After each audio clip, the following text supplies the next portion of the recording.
Hebreus, no capítulo 9, nos primeiros 8 versículos, eu estarei pregando uma mensagem que vou dar como título: O caminho para a presença de Deus. O caminho para a presença de Deus. Ora, também o primeiro tinha ordenanças de culto divino e um santuário terrestre, porque um tabernáculo estava preparado. O primeiro, em que havia o candeeiro e a mesa e os pães da proposição, ao que se chama o santuário.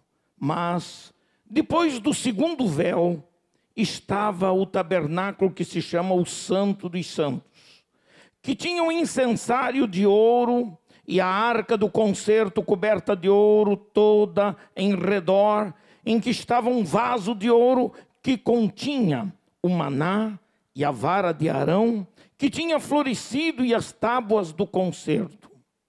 E sobre a arca, os querubins da glória, que faziam sombra no propiciatório, das quais coisas não falaremos agora particularmente. Ora, estando estas coisas assim preparadas, a todo tempo entravam os sacerdotes no primeiro tabernáculo, cumprindo os serviços. Mas no segundo, só o sumo sacerdote, uma vez no ano, não sem sangue, que oferecia por si mesmo e pelas culpas do povo, dando nisso a entender o Espírito Santo que ainda o caminho do santuário não estava descoberto, enquanto se conservava em pé o primeiro tabernáculo.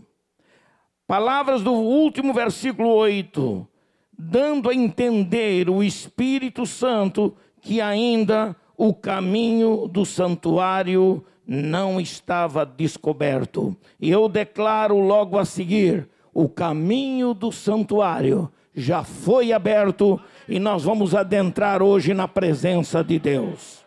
Quantos podem assentar, por favor? Todos podem assentar. O caminho do santuário, o caminho para a presença de Deus. Os hinos que foram cantados aqui nesta noite falavam de batalhas espirituais para se alcançar a presença de Deus. O sonho maior de todo crente em Cristo é entrar na presença de Deus e comungar com Ele a sua glória, o seu poder e a sua santidade. Esse é o sonho verdadeiro do crente que ama o Senhor. E essa escritura que eu acabei de ler, ela retrata para nós o serviço do santuário terrestre ainda no Velho Testamento, que era um serviço restrito apenas aos ministros desse santuário, que eram os sacerdotes. O santuário era essencialmente o lugar mais secreto e mais íntimo do tabernáculo. E só tinha acesso a ele os sacerdotes. Mais ninguém. O povo não tinha acesso a ele. O povo ficava para fora do pátio. Nem mesmo no pátio eles podiam entrar facilmente nos dias em que o tabernáculo estava montado no deserto. Os levitas, os sacerdotes ministravam lá fora, preparando os sacrifícios para que o sumo sacerdote pudesse adentrar, passando o primeiro véu, passando o segundo véu e chegando ao terceiro véu, onde estava o lugar santíssimo, o Santo dos Santos. O que a gente aprende é que antes que Israel experimentasse o gozo da presença de Deus, o Senhor teve que tirar a Israel do Egito e o levou ao deserto para estar a sós com Deus, e ali o povo pudesse conhecer a Deus de um modo particular e de um modo especial.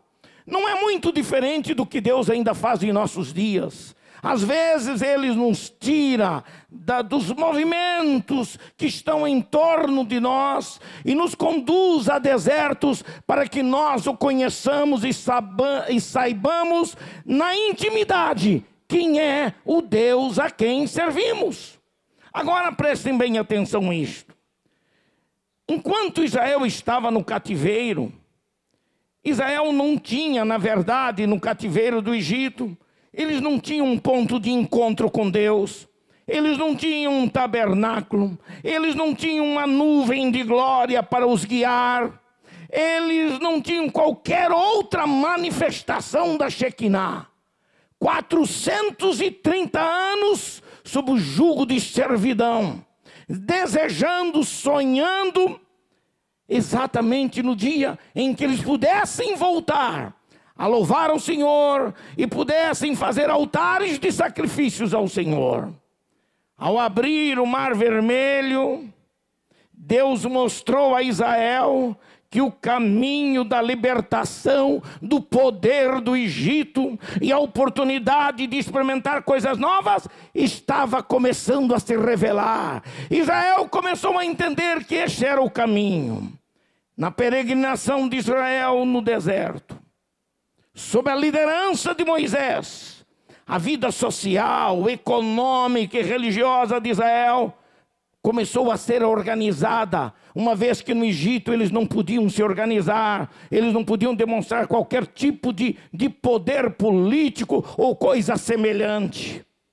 Porém, para a vida religiosa de Israel, Deus ordenou a Moisés que se fizesse aquilo que a Bíblia chama de a tenda da congregação, onde Deus habitaria, onde seria o lugar da morada de Deus no meio do povo. Não bastava estar fora do Egito, não bastava estar liberto da escravidão, era preciso muito mais.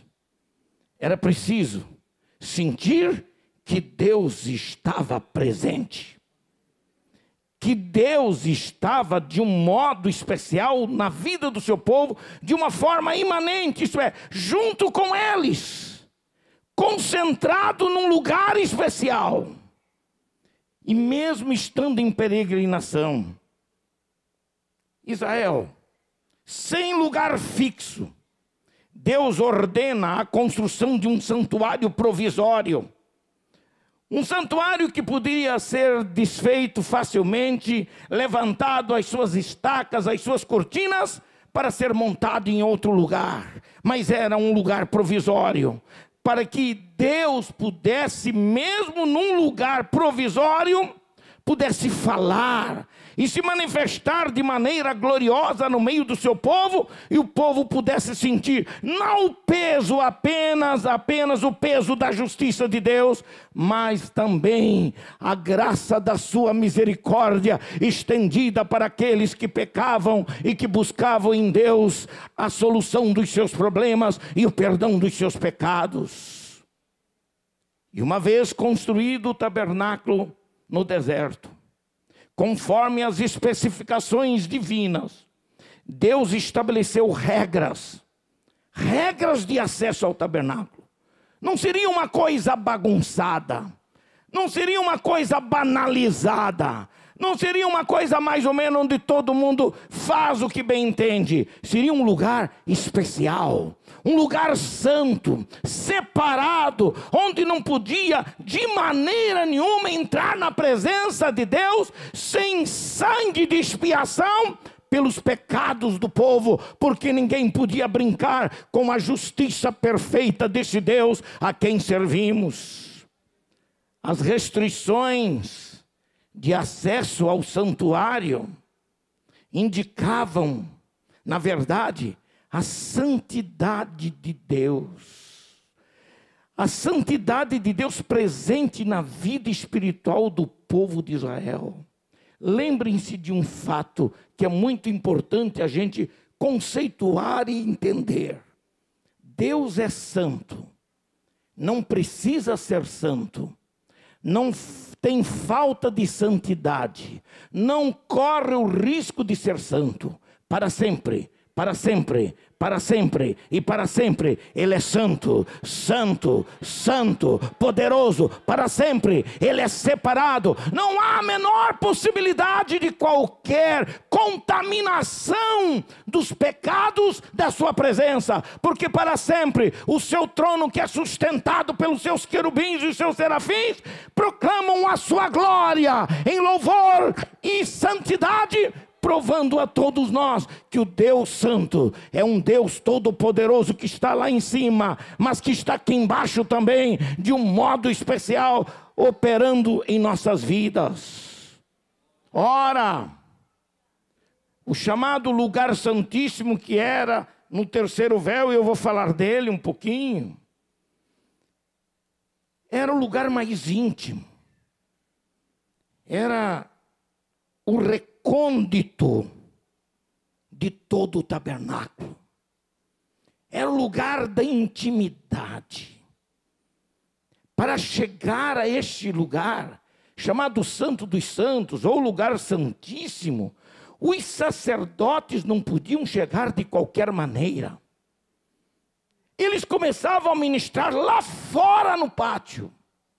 E quando eles entravam no lugar santo, que é o segundo véu, eles ainda precisavam ministrar em favor deles mesmos e ministrar em favor do próprio povo. E só depois de entender que Deus, pelo cheiro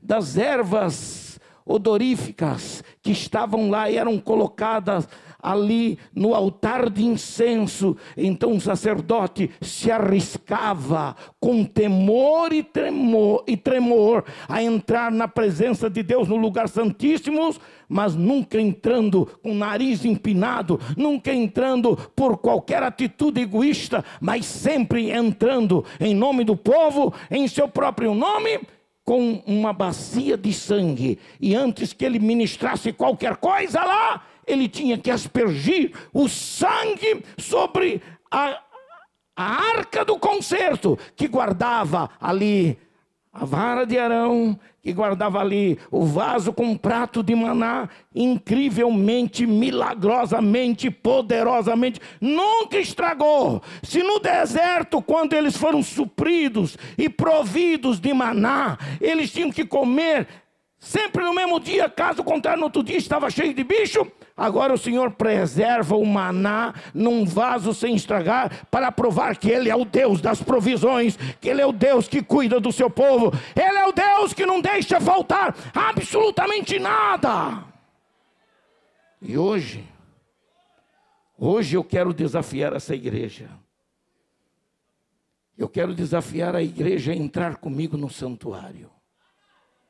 Eu quero desafiar essa igreja a conhecer e passar pelos 3 véus, as 3 cortinas especiais, que formam para nós, num certo modo, barreiras necessárias para que nós conheçamos a santidade de Deus em evolução, até chegarmos por inteiro e perfeitamente no lugar santíssimo. Agora escutem isso, segundo o autor da carta aos Hebreus, até chegar ao lugar santíssimo, havia um caminho a percorrer. O que a história tenta, o que o texto de Hebreus tenta dizer, é de que os serviços sacerdotais no tabernáculo terrestre acabaram por falhar, acabaram por não cumprir o seu papel. Mas nós não temos que ficar aborrecidos e nem tristes. Sabem por quê? Porque um novo sacerdote, um sumo sacerdote especial, que não era apenas o sacerdote, mas se tornou também o cordeiro imolado de Deus, entrou com seu próprio sangue na presença do Senhor, no lugar santíssimo, para ministrar em nosso favor. E por isso somos perdoados, justificados, santificados, para glorificar o Senhor Deus na beleza da sua santidade.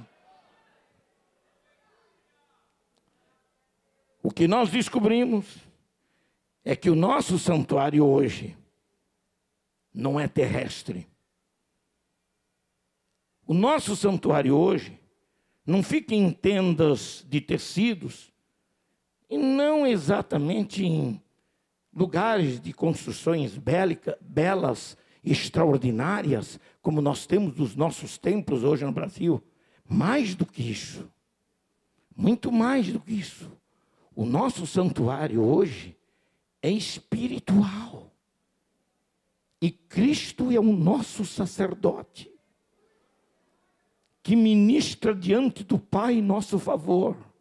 Quantos podem dar graças a Deus e dizer: obrigado, Senhor, porque tu ministras a meu favor na presença do Pai. Que coisa maravilhosa!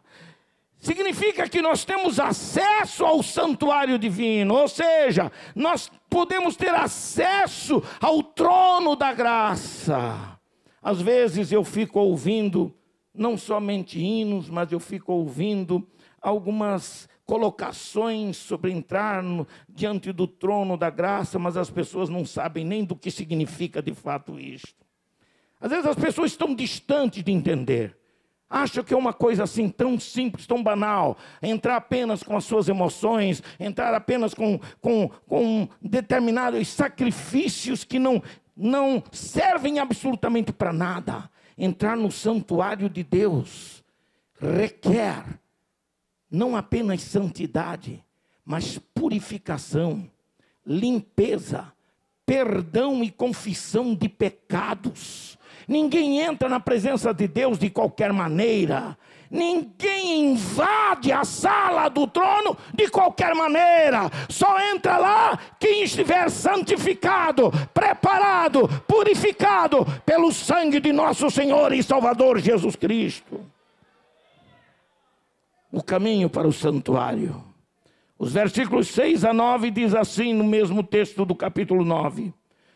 Ora, estando essas coisas assim preparadas, a todo tempo entravam os sacerdotes no primeiro tabernáculo, cumprindo os serviços.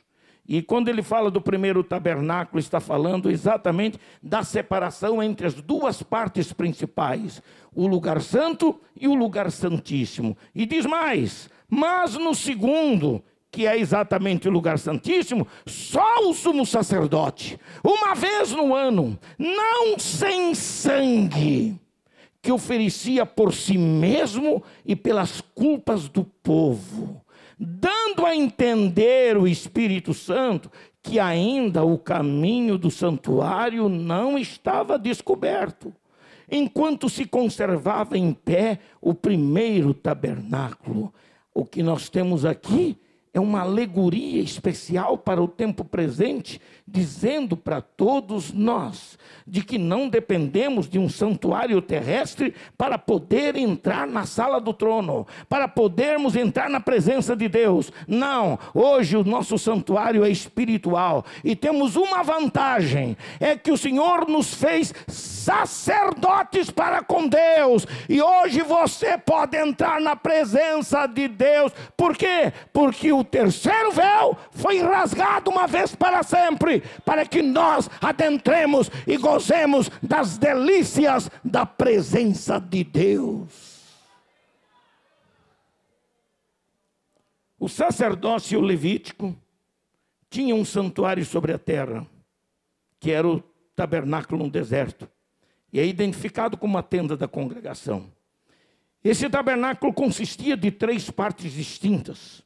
Talvez muitas vezes vocês tenham ouvido sobre isto.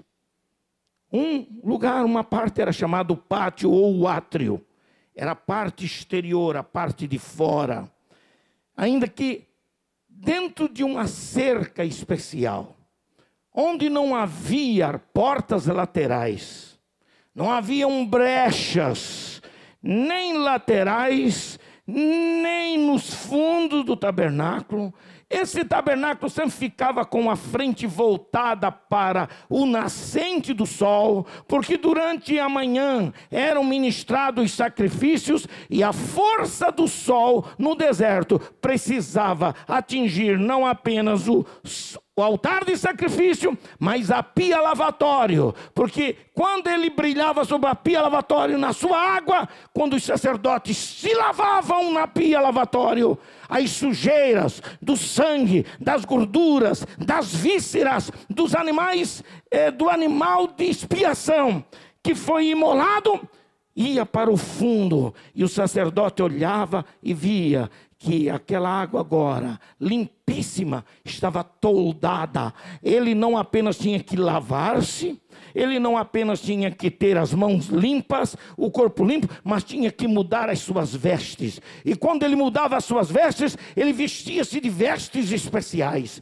E quando ele vestia essas vestes especiais, ele colocava aqui 12 pedras semi-preciosas, representando cada tribo de Israel. Ele entrava em seu próprio nome, em nome das 12 tribos de Israel, e então ele tinha acesso ao lugar santo para ministrar no altar de incenso, com a luz do candelabro acesa, porque o lugar não podia ficar no escuro, e com a mesa dos pães da proposição do outro lado. Só então ele estaria apto a entrar no lugar santíssimo. Veja uma coisa tremenda nisso aí. Para ter acesso ao santuário, que era o ponto mais importante do tabernáculo, o sacerdote tinha que transpor 3 véus, 3 cortinas. A gente aprende uma coisa aqui, que no caminho para o santuário não tem atalhos, não tem jeitinhos, não tem altos e baixos, não tem brechas laterais, não tem portas de fundo, não há absolutamente qualquer possibilidade de se arrumar um jeitinho especial para chegar lá. Só se chega de um jeito, só se chega de um modo, só se chega na presença de Deus com o sangue da expiação. E quem chega com o sangue da expiação vai, na verdade, encarar a justiça de Deus, e quando Deus olhar para você, Ele vai ver que você está coberto pelo sangue da expiação, e o Senhor vê ali a expiação, e você é perdoado, você é purificado, você é limpado de todas as coisas do passado, as coisas ruins. O acesso para o santuário é um só. O acesso para o santuário é um só. Diga para a pessoa do lado, por favor, o acesso para o santuário é um só. Eu não estou ouvindo o povo falar. O acesso para o santuário, amém? Você crê nisso?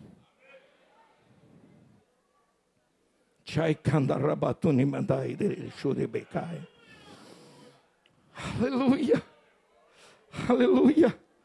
Mediante a obra sacerdotal que Cristo fez por todos nós, Ele cumpriu todas as exigências da lei, diz a Bíblia, portanto pode também salvar perfeitamente os que por Ele se chegam a Deus, vivendo sempre para interceder por eles, porque nos convinha tal sumo sacerdote, santo, inocente, imaculado, separado dos pecadores e feito mais sublime do que os céus, que não necessitasse, como os sumos sacerdotes terrestres, de oferecer cada dia sacrifícios, primeiramente pelos seus próprios pecados e depois pelos do povo, porque isso fez Ele. Quem?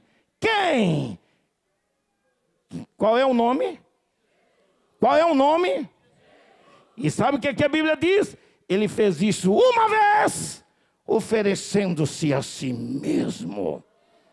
Agora que eu quero ver glória a Jesus. Agora que eu quero ver a adrenalina funcionar aí nas suas veias. Agora que é a hora de você glorificar a Deus.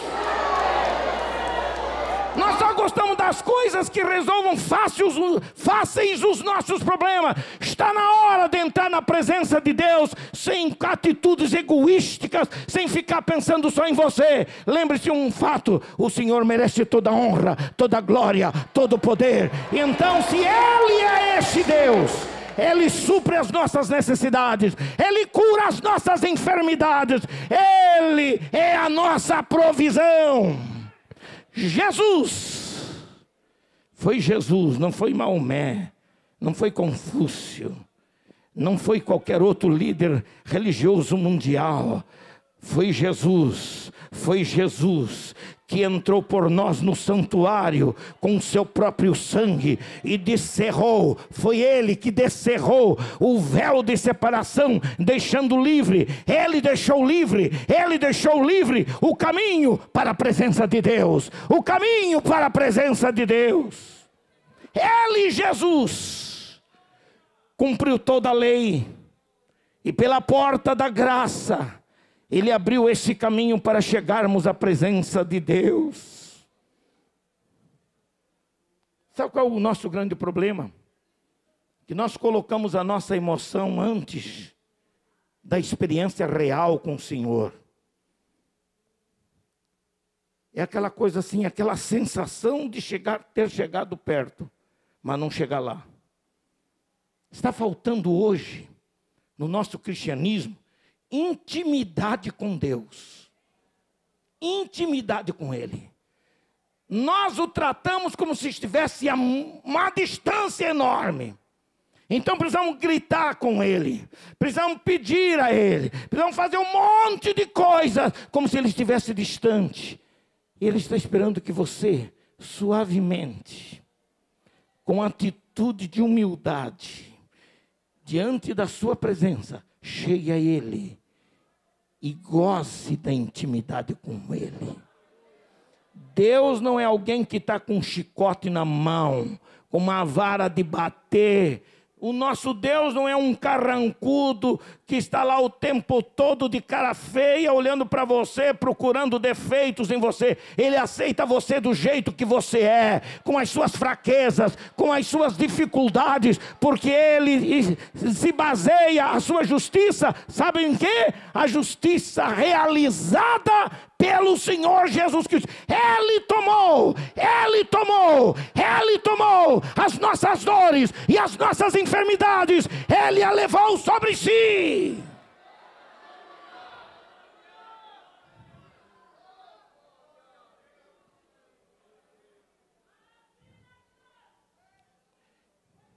Todo crente fiel deseja entrar no santuário para poder gozar da presença e da glória de Deus. O Espírito Santo que vive em nós, Ele é o guia. Ele é o guia. Não é o anjo Gabriel, nem é o arcanjo Miguel. Já tem gente invocando o anjo na igreja para batizar com o Espírito Santo, para dar dons aos crentes. Isso é heresia. Isso é coisa do diabo para enganar os crentes. Anjo não toma o lugar do Espírito Santo. As manifestações espirituais só acontecem via Espírito Santo. Os dons do Pai, os dons do Filho e os dons do Espírito só tem uma via, só tem um caminho. Espírito Santo. Espírito Santo é o que vive na igreja, é o que vive em você, é o que mora dentro de você.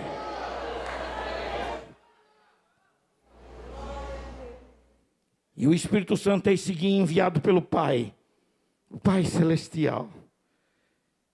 E é Ele, aleluia, é Ele que nos conduz ao caminho do santuário. É Ele, é Ele. Eu tive uma experiência muito forte, marcante, na minha vida ministerial como pastor de igreja. Há momentos em que o nosso lado humano de homens padece determinadas coisas e a vontade da gente é chutar o balde. A vontade da gente é desistir. A vontade da gente é dizer, vou fazer outra coisa na vida, mas não quero mais ser pastor. Porque às vezes o pastor é alvo da maldade, da crueldade de crentes carnais que não respeitam a autoridade espiritual de um ministro e então caluniam, inventam história, porque não vão com a cara dele, porque não gosta daquele pastor, ou seja, coisa semelhante. Então eles ficam criando situações. Isso faz um pastor sofrer. E faz sofrer de um modo que ele não consegue se abrir para a esposa, ele não consegue se abrir para um amigo mais amigo, ele fica completamente sozinho. E teve um dia que foi assim que eu me senti, lá em Brasília. Foi assim. Voltei depois de um culto de terça-feira, trouxe a palavra, o povo recebeu, mas eu estava com meu coração angustiado, estressado, jogado contra a parede. E quando eu cheguei em casa, eu disse para a esposa: olha, você pode se preparar para dormir normalmente, eu vou entrar no meu escritório, vou ficar um pouquinho sozinho. Fechei a porta e tentei orar, meu pastor. Eu tentei dizer alguma coisa para Deus. Eu tentei buscar o caminho da presença de Deus e parecia-me que eu estava tão longe. Eu comecei a fazer uma avaliação: meu Deus, será que eu pequei em alguma coisa que eu não saiba?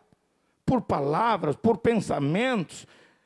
Não me lembrava que tivesse feito alguma coisa grave que pudesse colocar a minha vida e o meu ministério em risco. Não. Era as situações e adversidades que a gente é colocado, e o diabo parece que ele vem com um peso maior para pesar sobre a gente. Então me ajoelhei para orar e não consegui orar. Mas Deus me deu um recurso. É que eu sou batizado com o Espírito Santo, pastor, e falo línguas desde os 9 anos de idade. E quando eu me ajoelhei, eu comecei apenas a falar em língua bem baixinho. Não fiz barulho, não acordei ninguém, nem... absolutamente, a minha esposa, ela quando sabia disso, eu tenho certeza que ela, lá no quarto, ela ficou orando também por mim. E então eu orei durante algum tempo, com nenhuma palavra minha. Porque o Espírito Santo que ensinou o meu espírito a falar a língua dos anjos, uma língua espiritual, interpretava os sentimentos que eu estava vivendo, interpretava para Deus os sentimentos que eu estava sentindo naquela hora. E depois de uns 30, 40 minutos, não sei quanto tempo, fiquei ali, ajoelhado sobre os joelhos. De repente eu senti o peso, desapareceu. Eu não disse palavra nenhuma, eu não fiz discurso nenhum, eu não me justifiquei de nada. Deus sabia o que estava passando, mas o meu espírito interpretou os sentimentos da minha alma. E o Espírito Santo interpretou ao Senhor, e o meu Deus me ouviu, e eu tive paz de espírito. Eu senti para entrar na presença de Deus, eu tive que me livrar, me purificar de todo e qualquer pensamento mesquinho, toda e qualquer atitude egoísta, toda e qualquer atitude de revanche contra os meus inimigos. Tudo o Senhor me limpou. E quando eu entrei debaixo do sangue de Jesus, eu entrei na presença de Deus. E na presença de Deus eu só tive gozo, e foi difícil parar de falar. Foi difícil parar de glorificar. Quando se entra na presença de Deus, Ele inunde a sua alma. Ele inunde a sua alma com o gozo da sua presença. Não existe gozo maior do que o gozo da presença do Senhor na nossa vida cotidiana. Aleluia! Nesta noite, nós podemos entrar por este caminho, indiscutivelmente. O caminho do santuário. O caminho do santuário começa lá atrás, no primeiro véu, entrando para o lugar, entrando para o átrio ou pátio do tabernáculo. Vejam só, este caminho é o caminho do perdão dos nossos pecados. É o caminho da expiação em que toda culpa fica paga. Não tem maldição hereditária aqui nessa conversa, não. Toda a culpa fica paga mesmo. É o caminho da salvação. É o caminho da purificação das obras más. É o caminho da abnegação total. É o caminho do fogo aceso que tem luz e calor, é o caminho da iluminação interior, é o caminho da renovação de votos diante do Senhor. Este é o caminho que o crente que deseja entrar na sua presença, na presença de Deus, precisa percorrer. Hoje o Espírito Santo nos convida a percorrer o caminho para o santuário, com a consciência de que temos esses 3 véus a serem transpostos. E eu quero que vocês saibam disso. Ninguém chegará à presença de Deus no lugar santíssimo sem antes passar pelo altar de sacrifício. Tem muita gente do lado de fora do átrio que deseja as benesses do santuário, que gosta de contar vantagens sobre as benesses do santuário, mas que não querem assumir o compromisso com o cristianismo verdadeiro. Hoje nós estamos vendo uma época em que a chamada teologia da prosperidade, confissão positiva, está minando a nossa fé verdadeira. Os nossos antigos cristãos dos primeiros séculos não tiveram nada disso. Pelo contrário, foram esfolados vivos por animais nas arenas romanas, porque se negaram a rejeitar o nome de Jesus em suas vidas. Está faltando crentes com essa estirpe, está faltando crentes com esse sentimento. Se o seu sentimento de ser crente é apenas para receber bênção, é apenas para receber cura, é apenas para receber um monte de coisa boa, você está fadado a ser um crente frustrado. Mas se você está disposto a reconhecer de que para servir ao Senhor, você tem que pôr a sua convicção acima das benesses. Eu quero ser abençoado, eu quero prosperar, eu tenho direito a prosperar. Mas lembre, não haverá prosperidade sem compromisso com o Senhor Jesus Cristo. Ninguém chegará ao trono sem passar primeiro pela cruz.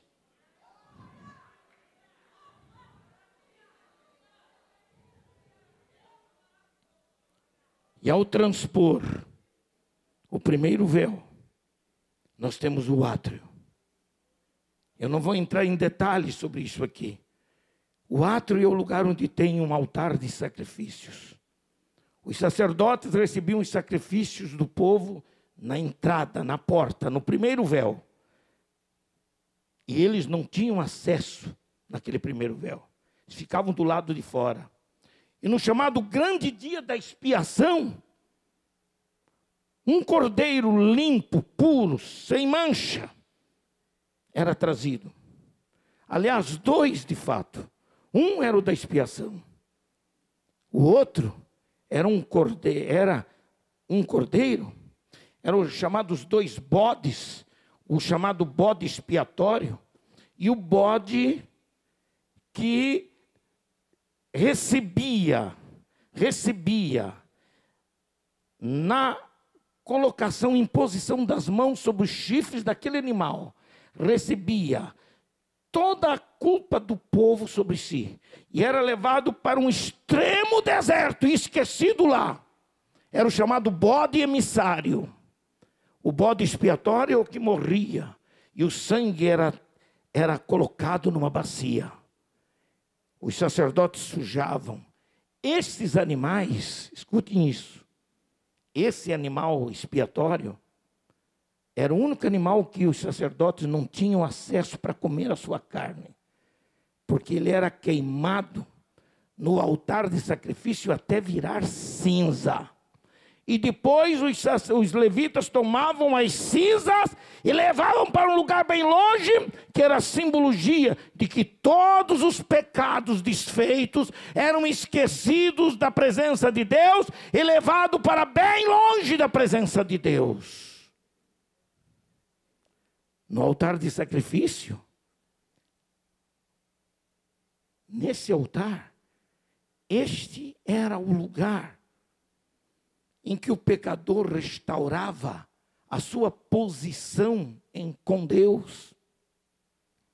Era o lugar das ofertas pelos pecados. Era o lugar do sacrifício substitutivo. o que substituía no seu lugar, que tomava o seu lugar. Era o lugar do juízo e ao mesmo tempo do perdão.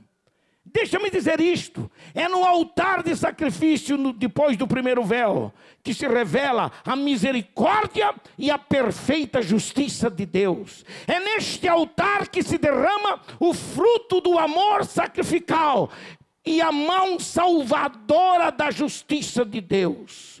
O perdão e o juízo são vindo do Pai das misericórdias. E a Bíblia diz que as suas misericórdias são a causa de não sermos consumidos.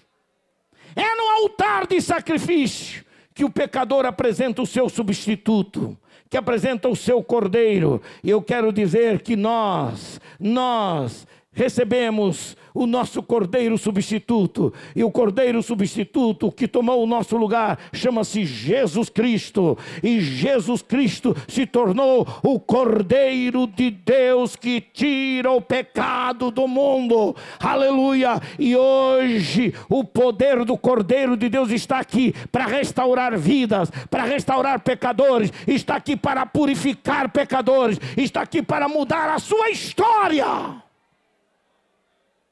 Não se prega mais contra o pecado tão facilmente. Se prega sobre coisinhas. E se deixa de lado um bocado de crente com a vida atrapalhada,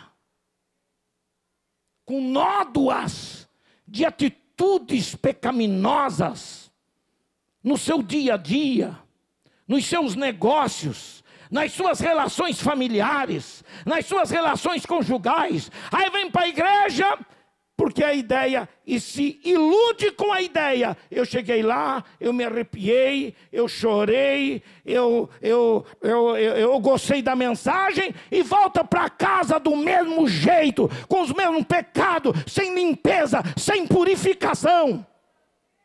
E eu não estou aqui para mostrar outra coisa a não ser a você a possibilidade de confessar os seus pecados ao Senhor Jesus Cristo e tomar posse do sangue de Jesus. Toma posse do sangue de Jesus, toma posse do sangue de Jesus, o sangue que nos purifica de todo pecado. É isto que o Senhor quer. É no altar de sacrifício que se paga a conta do pecado. E sabe o que a Bíblia declara? Que o salário do pecado é a morte. Mas também diz o seguinte: mas o dom gratuito de Deus é a vida eterna, por Cristo Jesus nosso Senhor. Aleluia, aleluia. A minha morte, como salário, como pena do meu pecado, a sua morte, a nossa pena pelo pecado é executada neste altar. E sabe de uma coisa? Você por si mesmo jamais poderia se livrar dos seus próprios pecados. Você por si mesmo jamais poderia pagar a conta. Aí então vem o substituto e diz: eu sou Jesus, eu pago a conta, eu cancelo e quito a conta contra a sua vida. E Jesus é aquele que se apresenta diante de nós para morrer a nossa morte pelos nossos pecados. E a coisa mais gostosa, sabe o que é? É que Jesus pagou a pena, porque a pena não foi cancelada, não foi adiada, a pena foi cumprida. E se cumpriu em Jesus, e Jesus não está enterrado em qualquer sepultura. Quem for a Israel, se encontrar alguma coisa, vai encontrar sepulcro vazio, porque ele está vivo, está vivo, está vivo, está vivo. Ele venceu a morte, ele venceu a morte, ele venceu a morte, e ele venceu a morte no altar de sacrifício, com a sua própria vida. Aleluia, aleluia. Aleluia, aleluia, aleluia, aleluia. É preciso entender isto. Eu gosto de uma palavra que nós vamos encontrar uma coisa muito interessante nesse caminho, depois do altar do sacrifício, encontramos a pia lavatório, que era uma pia de cobre polido, extremamente polido. Não podia haver qualquer mancha nele, na qual era colocado também uma água limpíssima. Era ali que os sacerdotes se lavavam, tiravam as sujeiras das vísceras do sacrifício, do sangue e das gorduras, e eram colocados, e essas sujeiras iam para o fundo da pia lavatório. Mas deixa eu dizer uma coisa para vocês, o apóstolo Paulo entendeu isso, e ele disse aos coríntios assim: mas haveis sido lavados, mas haveis sido santificados, mas haveis sido justificados em nome do Senhor Jesus.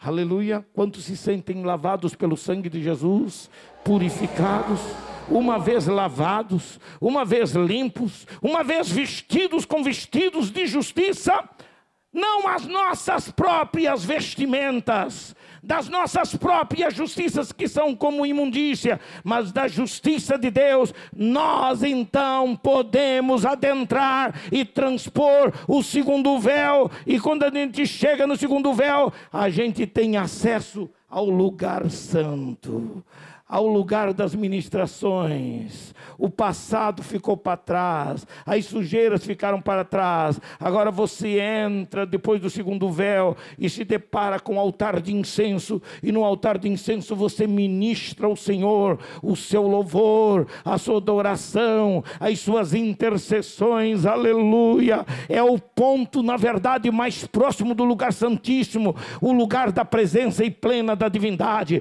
O lugar santo era de fato a antessala de acesso ao lugar santíssimo, o lugar da habitação de Deus. É nesse lugar, lugar santo, que nós somos preparados para entrar na presença de Deus. É nesse lugar, o lugar santo, que nos despimos de todo orgulho, de todo egoísmo, para ministrar com louvor, com adoração e com intercessão, com um fogo aceso no altar de incenso. Orando em todo tempo. É aqui o lugar da oração. Aqui é o lugar da oração devocional, da oração de petição, da oração intercessória. É neste lugar, neste lugar. A oração é fundamental. A igreja não seria a mesma coisa, essa igreja não estaria de pé nesta noite se não fosse o trabalho de oração.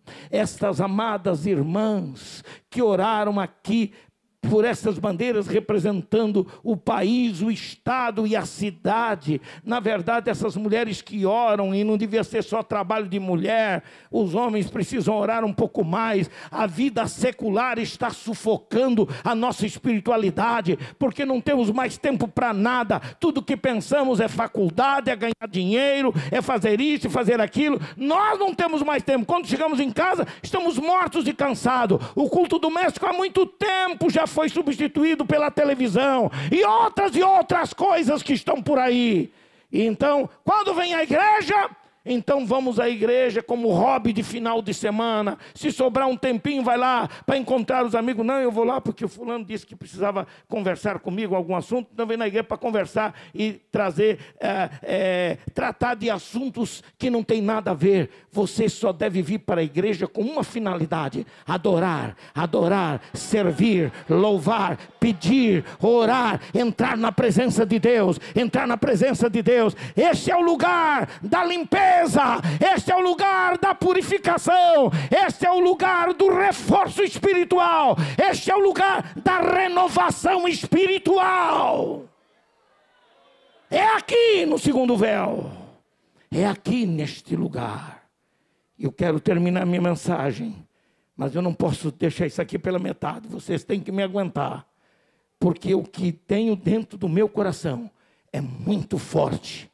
Eu não posso deixar de pregar essa mensagem por inteiro. Quando o crente ultrapassa o segundo véu, ele estará aliviado da culpa dos seus pecados, e então poderá ver as cinzas do passado que não existem mais e que estão lá do lado de fora. Há uma outra coisa importante: uma vez lavados pela palavra de Deus, nós entraremos santificados e preparados para ministrar ao Senhor no lugar santo. É bom que se diga uma coisa que nós precisamos saber. O mesmo autor da carta aos Hebreus diz que é preciso intrepidez para entrar no Santo dos Santos. Se você cruzar os braços e não dizer nada ao Senhor, você não receberá nada. Mas se você entrar com intrepidez, com coragem moral e com a capacidade de dizer: eu estou aqui, Senhor, e eu dependo de Ti e das Tuas misericórdias para a minha vida. Aleluia! Porque quando entramos no Santo dos Santos, nós precisamos antes ministrar no altar de incenso. E é neste altar que o fogo queima e exala o incenso, o cheiro suave se exala e sobe a presença de Deus. As nossas orações e intercessões se elevam diante dele, o nosso ego se humilha e o ambiente fica cheio, cheio, cheio da glória do Deus vivo.